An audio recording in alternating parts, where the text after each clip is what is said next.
কবি মুকুল চৌধুরী। জি, বিসমিল্লাহির রহমানির রহিম। আজকের এই সুন্দর অনুষ্ঠানের সম্মানিত সভাপতি, আমাদের বর্তমান সিলেটি সাহিত্যের সর্বতোমুখ অভিভাবক কবি কালাম আজাদ, আজকের অনুষ্ঠানের প্রধান অতিথি ভাষা সৈনিক, কেন্দ্রীয় মুসলিম সাহিত্য সংসদের সাবেক সভাপতি প্রিন্সিপাল মাসুদ খান, অনুষ্ঠানের উপস্থিত কবি শিক্ষাবিদ সৈয়দ আলী আহমদ, প্রবন্ধকার কবি আব্দুল মুকিত অপি, আলোচক বৃন্দ, আজকের অনুষ্ঠানের উদ্যোক্তা কৈতর সিলেটের কর্ণধার গল্পকার সেলিম আওয়াল, সুধীমণ্ডলী, আসসালামু আলাইকুম রহমতুল্লাহ। একটি শব্দের জন্য কবি সরওয়ার ফারুকীর দ্বিতীয় কাব্যগ্রন্থ, এই কাব্যগ্রন্থটি আমরা জানি যে প্রকাশিত হয়েছে গত ফেব্রুয়ারিতে বাংলা একাডেমির বই মেলাকে সামনে রেখে। প্রকাশ করেছে বাংলা বাজারের প্রকাশক জিঙ্কেফুল। শিল্পী আরিফুর রহমানকে আমরা সিলেটের অনেকেই জানি এবং চিনি। চমৎকার প্রচ্ছদ, প্রায় 7 ফরমার বই, 2 পৃষ্ঠা কম, 7 ফরমা, 110 পৃষ্ঠা। এই বইয়ে 85টি কবিতা আছে। আমি ব্যক্তিগতভাবে কবিতার বই 64 পৃষ্ঠার বেশি হোক চাই না। আমি কবিদের বলি, পরামর্শ দেই যে কবিতার বই হবে 64 পৃষ্ঠা। প্রবন্ধকার এদিকে নজর খেড়েছেন লেখকের কবির। এই বইয়ের আমরা সরওয়ার ফারুকের কাছ থেকে আগামী বছর আরেকটি বই পেতাম। যাই হোক, এটি সরওয়ার ফারুকের দ্বিতীয় কাব্যগ্রন্থ। তার প্রথম কাব্যগ্রন্থ আমার হাতে আছে, রুদ্ধ রুহের স্বর। আজ থেকে 2 বছর আগে 31শে মার্চ 2013 রোববার ছিল, সন্ধ্যার পরে এই সাহিত্য সভা কক্ষে আমরা তার এই বইয়ের প্রকাশনা উৎসব করেছিলাম। এই বইয়ের প্রকাশক এখানে বসা কবি মোহিত চৌধুরী, বিশ্ব বাংলার কর্ণধার। এই বইটি একটি স্ট্যান্ডার্ড বই ছিল, 48 পৃষ্ঠার, এবং এই প্রকাশনা অনুষ্ঠানে আমার উপরে দায়িত্ব পড়তেছিল মূল প্রবন্ধ পড়বার। তো এদিক থেকে আমি বলবো যে আমি সরওয়ার ফারুকীর কবিতা আমার কাছে নতুন কিছু না। আমি সরওয়ার ফারুকীর পুরানো পাঠক এবং আমি স্বীকার করব যে আমি তার একজন মুগ্ধ পাঠক। এখানে আজকে একটি প্রবন্ধ পঠিত হয়েছে, দীর্ঘ প্রবন্ধ। আব্দুল মুকিত অপি লিখেছেন এবং পড়েছেন, সুলিখিত আমরা বলবো, অনেক পরিশ্রম করে লেখা। এবং এই প্রবন্ধটি শিরোনামটিও চমৎকার, একটি শব্দের জন্য অনেকগুলো আবেগ।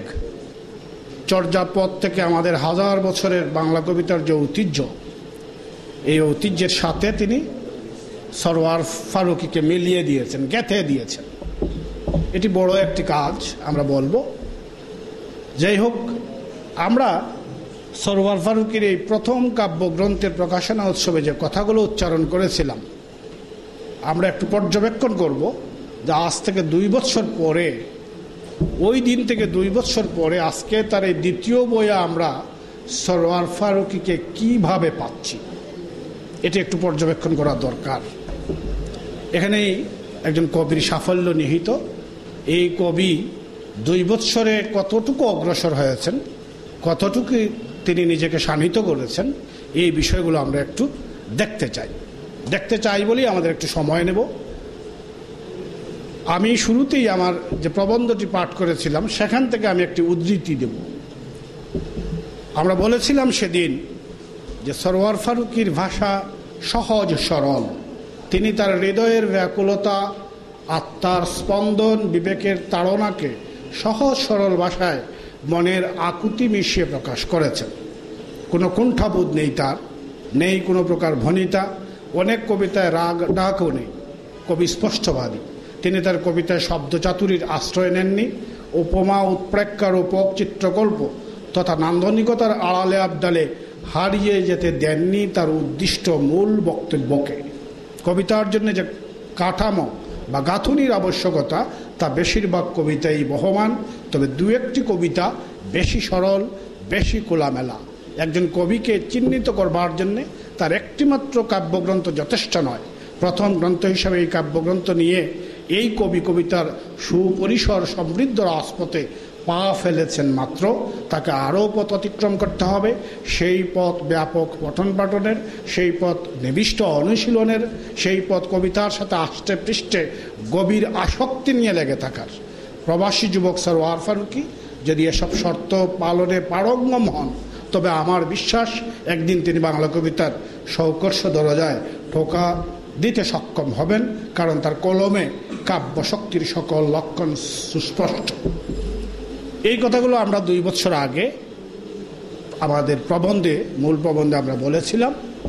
আমরা তার দ্বিতীয় কাব্যগ্রন্থটি পাঠ করার পরে আমাদের মধ্যে একটি আশাবাদ জাগ্রত হয়েছে, এবং আমরা ওই দিন যে আশাবাদ, যে শর্ত আরোপ করেছিলাম তার উপরে, সেই শর্ত তিনি পালন করতে সক্ষম হয়েছেন।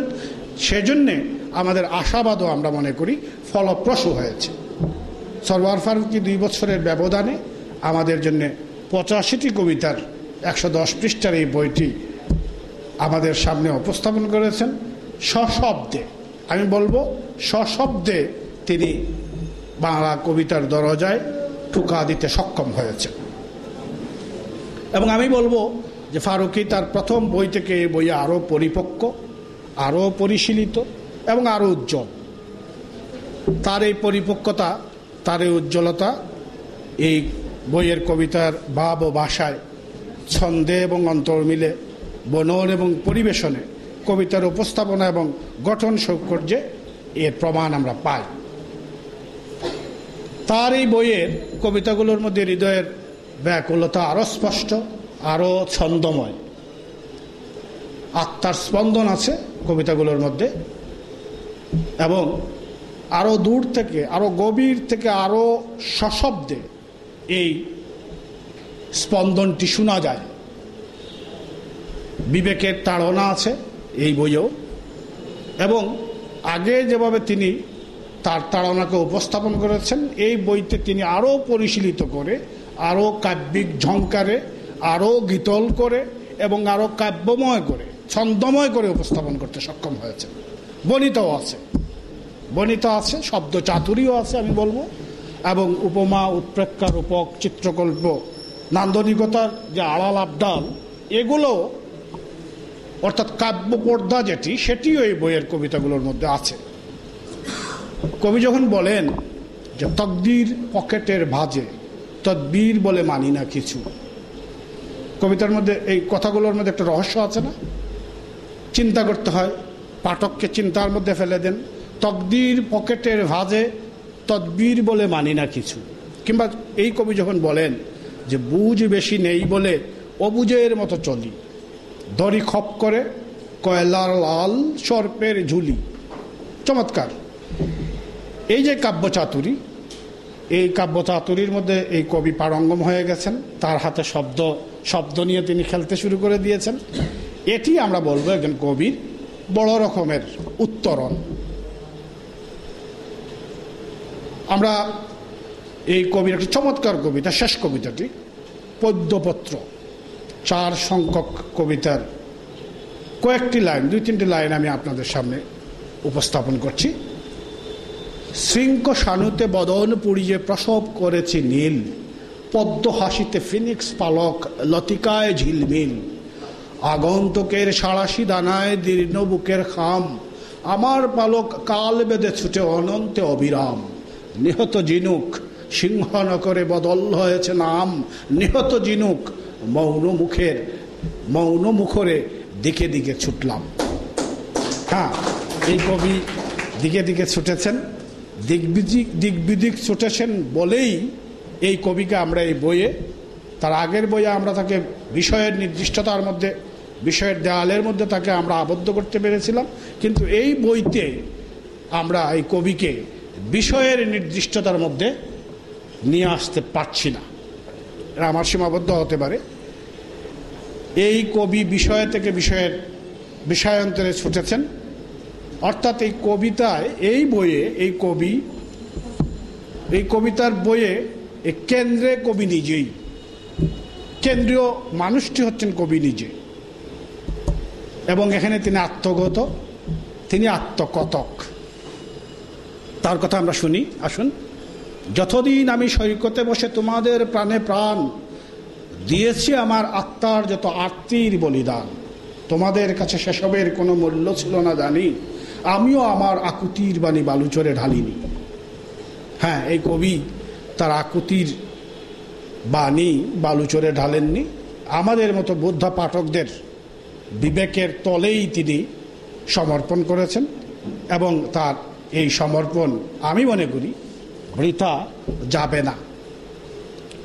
এই কবি আগের বইয়ের তুলনায়, আমি তুলনা দিচ্ছি কারণ আমি যেহেতু আগের বই আমার সামনে আছে, এই জন্য আমি বারবার তুলনা দিচ্ছি। এই কবি তার আগের বইয়ের তুলনায় অনেক বেশি ঐশী চিন্তামগ্ন, অনেক বেশি আত্মবাদী, অনেক বেশি পরিচয় সন্ধান, নিজের পরিচয়কে তিনি অনেক বেশি উপস্থাপন করেছেন। তোমাকে চেনার জন্য প্রভু তাকাই না ওই নিহারিকায়, বুলাই না চোখ রহস্যগণ অবেদ্য সব পত্র পাতায়, মহাবিশ্বের মহাকল্লোল তাতেও খুঁজি না তোমার নূর, ক্রম প্রসারিত সৌরজাহান কোথাও হই না গুর বেগুর, শুধুই দেখেছি দীপ্ত মোহর স্নিগ্ধ আকির ঝরনা দ্বারায়, গভীর তিমির রাত্রিবেদী বিন্দু যেমন সিন্ধু নাড়ায়। খুবই অতল, খুবই গভীরের কথা। কবি মানে একজন আমি কি বলবো, একজন কবির দার্শনিকতা এখানে ফুটে উঠেছে, এবং এই জন্য এই কবি তার স্বপ্নকেও নতুন করে নির্মাণ করেছেন। তার কাছে স্বপ্ন হচ্ছে, স্বপ্ন আমার উৎসমুখে ছুটা, স্বপ্ন আমার কাব্য গজল চুমা, স্বপ্ন আমার খুশবু আতর দানি, স্বপ্ন আমার ঈদের জানাজানি, স্বপ্ন আমার মৌতি পর্দা পারে মিহি আলোর আভায় উড়াউড়ি। আর এই জন্যই কবিতায় রূহ শব্দটি খুব বেশি প্রাধান্য পেয়েছে, সর্বত্রই প্রাধান্য পেয়েছে, এবং তিনি অত্যন্ত সার্থকতার সাথে দেহের সাথে রুহকে একাত্ম করে ফেলেছেন। নয়ন আমার কাফন ডাকা, তাই তো প্রাণের অথই ভয়, শব্দ খেলায় ঢালছি কেবল বিষের বাসি বিরাগময়।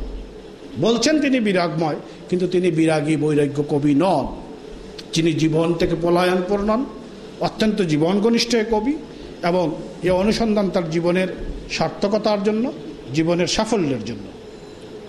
নাইলে আমরা অনেকগুলো কবিতা তার এখানে আছে, গোরস্থানে ভরে গেছে দেশ, সুখে নেই কেউ, আখেরি আর্তনাদ, এরকম অনেকগুলো কবিতা আছে সমসাময়িক বিষয় নিয়ে। এই কবিতাগুলো এই কবি লিখতে পারতেন না যদি তিনি যেভাবে বিরাগময় হচ্ছেন বলছেন সেটি না। তিনি ইশকের কথাও তার কবিতায় আছে, এবং এই কবি অনেক বেশি ছন্দ শাসিত।